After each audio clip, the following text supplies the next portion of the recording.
Jai Hind students, today we are going to discuss the next chapter, organization of data.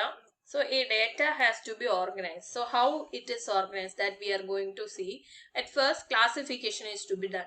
So classification, what is it? Classification means to arrange the heterogeneous data into some homogeneous groups. So certain data may be there, so it may be scattered like that, so we can't understand, so it has to be made homogeneous. So that is known as word classification. For example, if there is data present for date, name, age, class and roll number, etc., and the teacher wants to organize it, then it must be classified as a separate column: date, that is date, name, age, class and roll number, etc. Hope you understood. So merits of or objectives of classification. So it makes the data more comparative. So we can compare the data, given data. So as classification is done, it is more easy to compare. Next, it makes it more attractive. So we can be by seeing at one look we can understand, so it is more attractive to us. So next is class. After classification it becomes understandable, so we can understand it. It makes it more simple, so it makes it more simple. It is more useful for further investigation, and it removes the irrelevant data. So we can remove irrelevant data, then it increases its utility. So the usefulness of that data may be increased by the column wise analysis, or separating the data in separate headings like date, name, age, class, roll number, etc. So data can be easily presented and well expressed. So we can express the data in a systematic manner.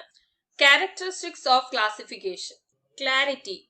Classification must give us the clarity, so we have to do classification of data as per the requirement. So we must have at first an aim, so how the data is to be arranged. Then we have to arrange the data. So if before classifying the data purpose is not clear, then such classification may be vague. So we have to at first have an idea that we are what we are doing with the data, so of classification, so that we can do it in a clarity manner, or we can do it in clear manner.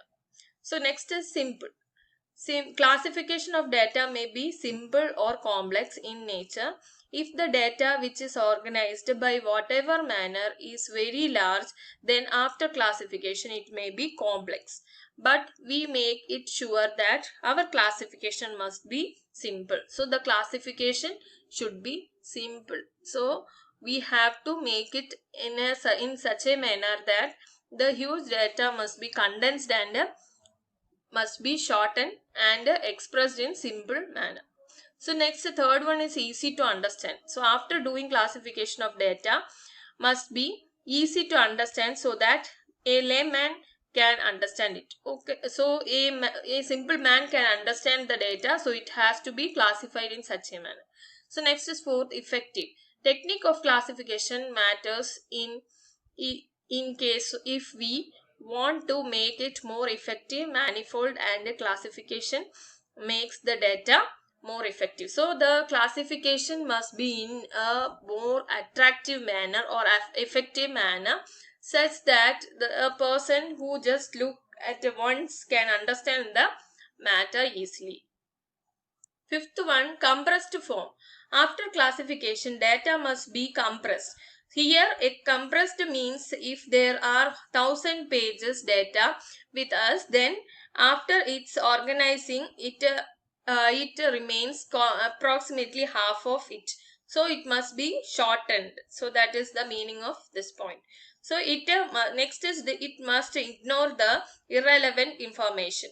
Only relevant figures shall be introduced while classification of data, and irrelevant figures should be take out or should not be included of the list of raw data given to you. So that is one of the characteristics that we have to see. Next is flexible. So after classification of whole data, it must be remained flexible, so that if there is any change create in raw data, then we can change the classification reports too. So flexible means it must be organized or must be classified in such a manner that at what what we have to do further, we can, as per our wish, we can distribute it or we can modify the data. So it must be such a manner that it must be flexible. So next is 8 point, presentable. After the organization function, presentation will come, so that that data must be classified in such form so that it can be easily presentable in the form of table, charts, etc. So data must be in such a manner classified or organized so that we can convert it while presentation in a simple manner. 9 point is suitability. The organized data must be suitable for the purpose for which you collect it and organize it. So first we have to aim what we are going to do. So it must be suitable for us. The data we are collecting, it must be suitable for us. So so that we can organize it in such a manner that we are making it suitable for us. So next is homogeneity. After classification of data, it must be remained homogeneous. For example, if in a register columns are serial numbers, names and phone number are vested, then it is homogeneous in nature, where we are collecting data only in this manner. So we have to look into the purpose or the columns that we are going to find the answer to. So it should be classified in a homogeneous manner, that we what we are looking into it. So that is known as what, homogeneity. So next is we are going to look into types of classification. So what are the types of classification? Spatial or geographical classification is one, that is it is on the basis of area wise. Next is chronological classification, so it's on the basis of time. Next is qualitative classification, that is according to some attributes or qualities. Next is quantitative, that is in terms of magnitudes or quantities or numbers. So that is known as quantitative. Next is geographical classification. First explanation that we are going to see here, geographical classification. When data are classified on the basis of location, it's known as geographical classification.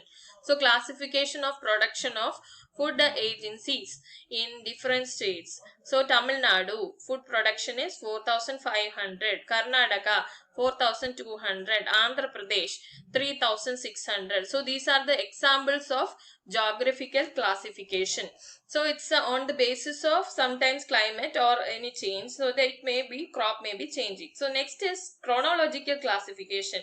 Chronological classification means classification on the basis of time, like month, year, etc. So this is chronological classification on the basis of time, month, year, etc. So a table is given you profits of a company from 2001 to 2005. It's given as 2001, its profit is 75. 2002, its profit is 85. 2003, its profit is 92. So it's a examples of year-wise classification, that is known as what, chronological classification. Next is qualitative classification. So in qualitative classification, data are classified on the basis of some attributes such as quality, such as sex, color of hair, literacy, religion. In this type of classification, the attributes under study cannot be measured. So it's on the basis of habitual process or quality.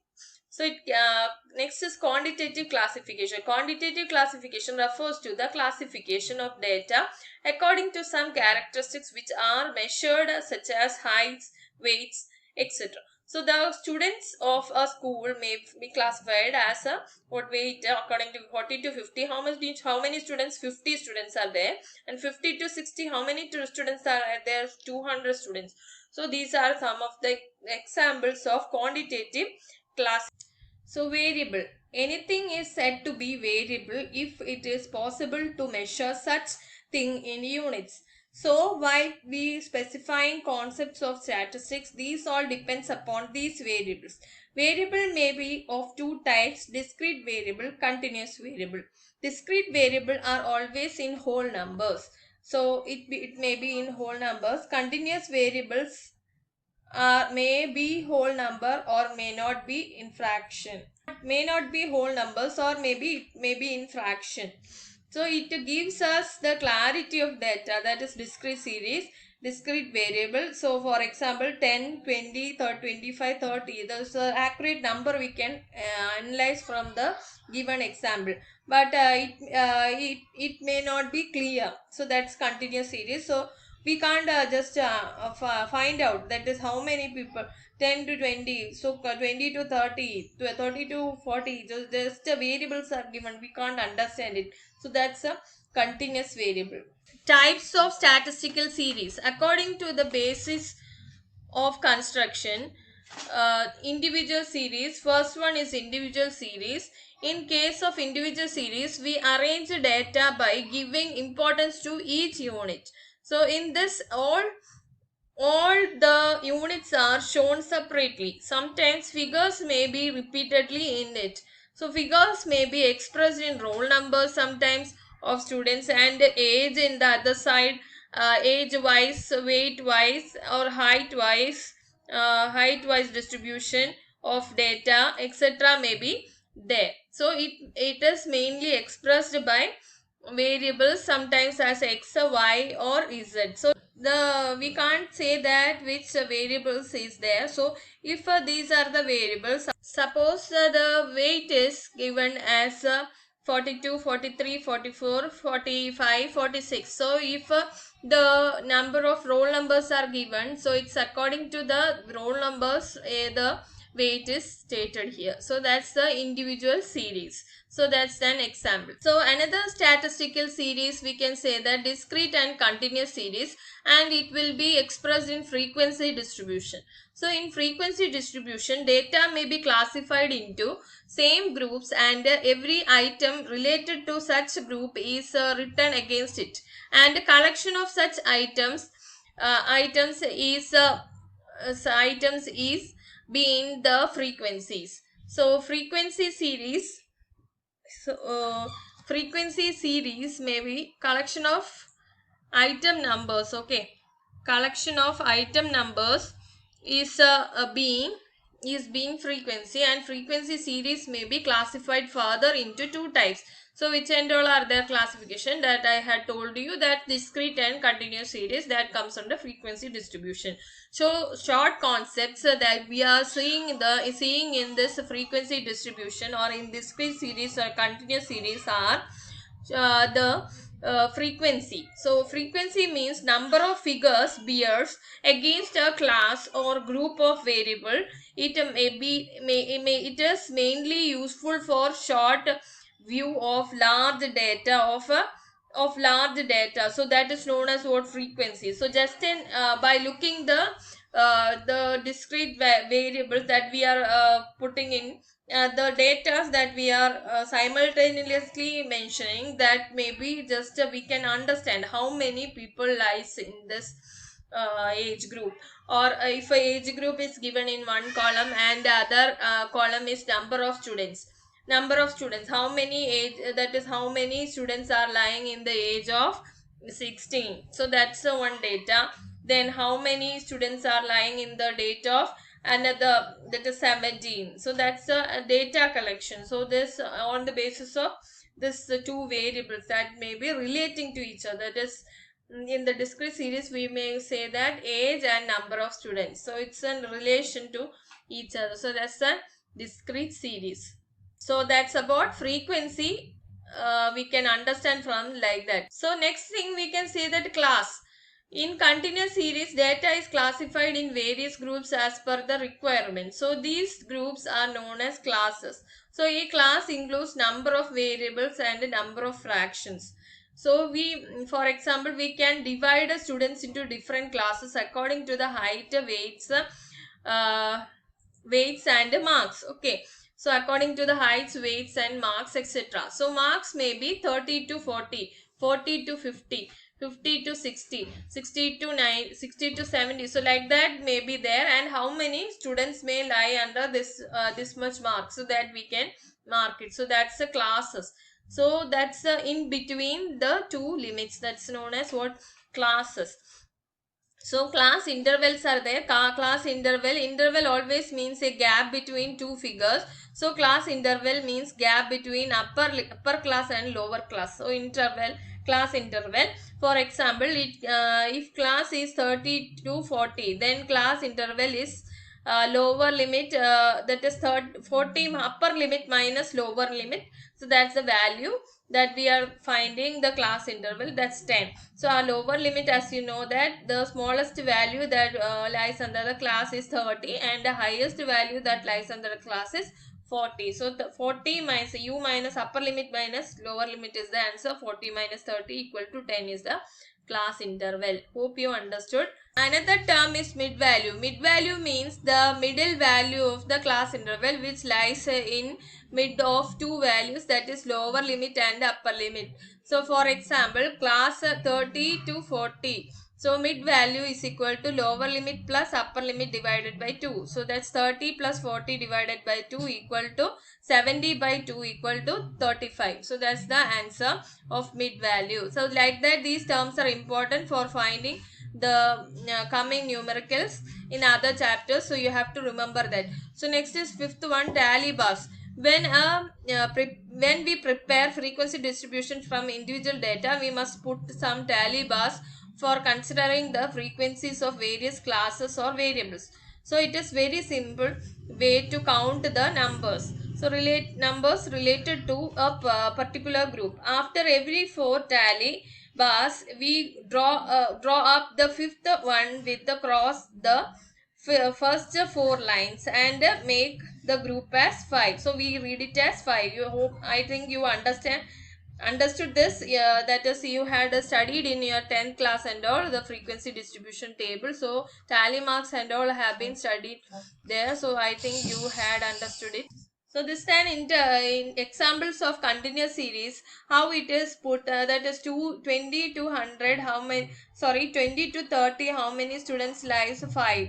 Then 30 to 48 students, 40 to 50. By putting tally marks, we are finding the answer. And 50 to 60, 10, 60 to 70, 6, 70 to 82. So as I told you, 4 tally marks have been put, and 1 cross has been mentioned, and this is known as 5. Okay, so you had studied that. Then this is an discrete series. How it is mentioned: number of pets, that a household, that is a colony has, suppose. So it's 0 pets. How many are having? How many are having no pets? That's 4.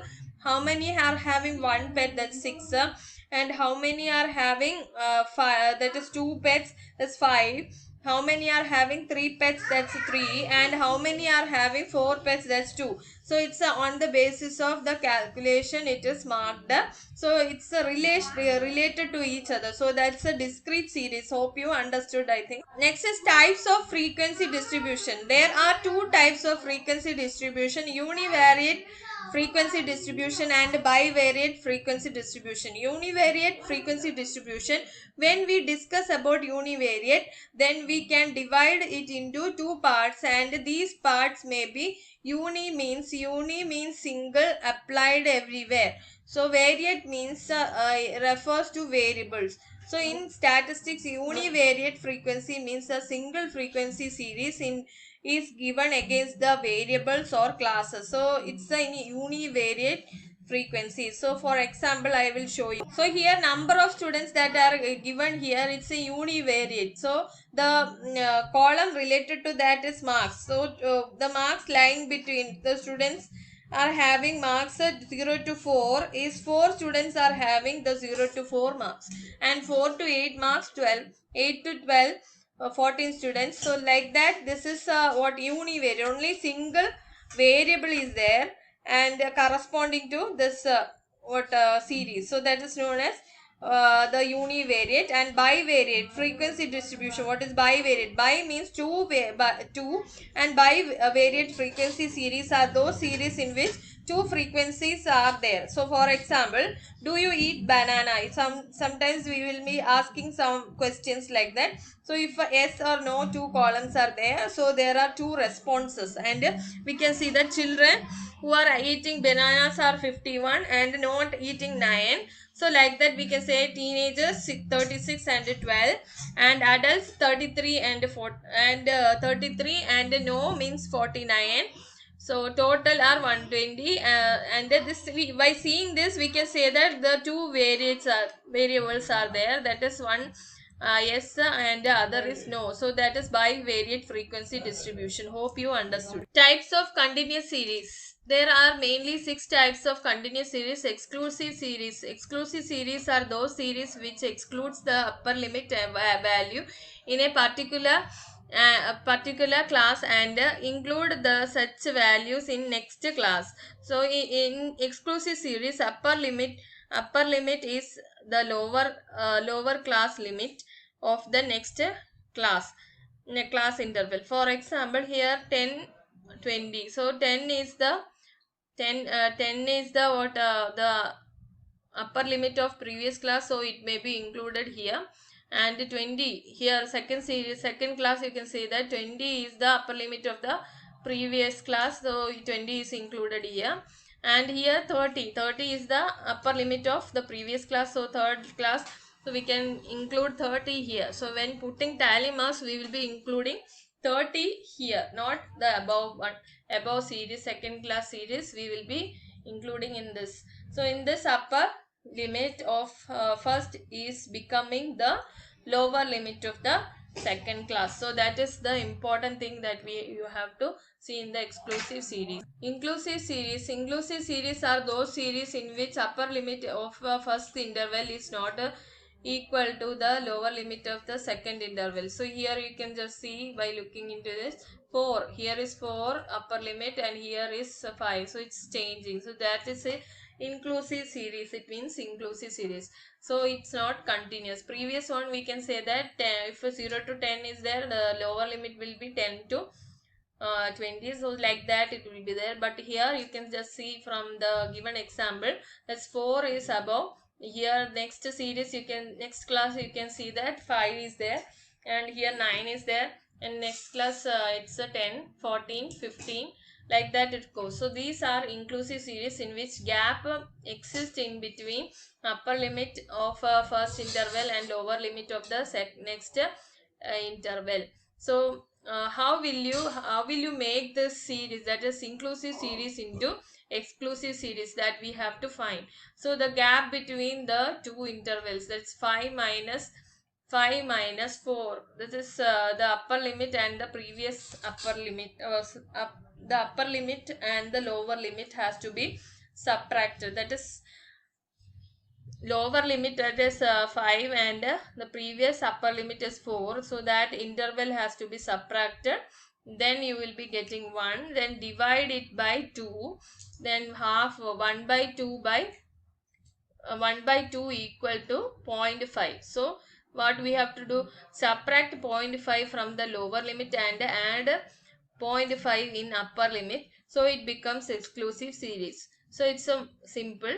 So here 0, you have to subtract minus 0.5, so its answer is minus 0.5. So here it becomes minus 0.5, and 5 minus 0.5, then here it becomes 5 minus 0.5, it becomes 4.5. The next class 10 is here, so 10 minus 0.5, it will become 9.5. Then 15 minus 0.5, it will be becoming 14.5. Next here you have this, that's the upper limit, you have to add it, so add it by 0.5. So 4 plus 0.5, 4.5, 9 plus 0.5, 9.5, 14 plus 0.5, 14.5, 19 plus 0.5, 19.5 is the answer. So it's the how we convert inclusive series into exclusive series is the proportion that we are seeing now. Hope you understood the conversion. Open-ended intervals. Open-ended intervals are those in which either lower limit of a first interval or upper limit of a last interval are not given. It may be possible that both of these are not given. So, sometimes less than 10, 10 to 20, 20 to 30, then more than 30. Like that, some words will be given. So, that's known as what open-ended intervals. So it's going on. That's before that we have to understand that it may be 0 to 10. Then this after this that is more than 30 means 30 to 20, 30 to 40 is the interval. So that is we have to understand by this meaning, that is more than 30, less than 10, like that. So next is fourth one, cumulative series. So these series are those in which cumulative frequencies is given. So we can say that frequency of first interval is included in the next interval. So we must convert it into exclusive series to make any result out of it. So just the inclusive series, from the inclusive series we cannot understand or we cannot convert the data. So we have to make it exclusive. Then only we can make the cumulative series. At first, that is the step to be noted. For example, we can see 0 to 10, 10 to 20, 20 to 30, 30 to 40, 40 to 50, 50 to 60, 60 to 70. So these are the class intervals. So frequency is given as, so it's we can say just by looking at it is first we have to just see whether the class intervals are exclusive. So it's a given data is exclusive. So we have to we can continue it. So if it is inclusive, we have to make it exclusive. Then we can start. Then frequency is given as 3, 9, 16, 21, 12, 7, 2. So how we are finding the cumulative frequency that we are going to see here. So that is to be done by, first we are writing the same value 3, then we are just adding 3 plus 9. So 3 plus 9 is equal to 12. So here 12 plus 16, so it's equal to 28. So that is the cumulative frequency 28. Then 28 plus 21, that's 49. 49 plus 12, 61. 61 plus 7, 68. 68 plus 2, that's 70. So this is a cumulative frequencies. So this is a cumulative that is cumulative series that we are looking here. Then mid value series that we are seeing here. So in mid value series, frequency bears against the mid value of each class intervals that we have to make it. So mid values are calculated for easy calculation. So these are mainly used while calculating averages. So how when we are calculating averages, that is mean, median, etc. So by that we are going to find this mid value. So how will you find mid value, that we are going to see next. For example, x is given as series is given 10 to 20, 20 to 30, 30 to 40, 40 to 50. So how will you find a mid values? That is 10 to 20. That is 10 plus 20 divided by 2. That is 30 divided by 2 is 15. 20 plus 30, 50. 50 divided by 2 is 25. Next 30 plus 40, 70. 70 divided by 2 is 35. Next 40 plus 50 divided by 2 is 45. So these are the mid values. So this is very important. You may have to study it for the averages chapter. And next is unequal class interval series. So these series are those in which class intervals are not equal. So it means that a gap between one class interval may be different from other one. For example, x 10 to 40, 40 to 90, 90 to 100. So first you can see that it's a 30 interval. Next you can see that how many gap is there here, 50, 60, 70, 80 and 90, 50 gap is there. So it's a very much larger. Then here it's again going down 10. So it's an unequal class interval. So you have to make it into equal class intervals. Then only you can find the answer for the question. Okay, so first you have to make it equal, then you have to, so that's a unequal interval example. Thank you students. I think you understood the chapter. If you have any doubt, You can ask me. Thank you. Numericals of frequency distribution will be done in Zoom class.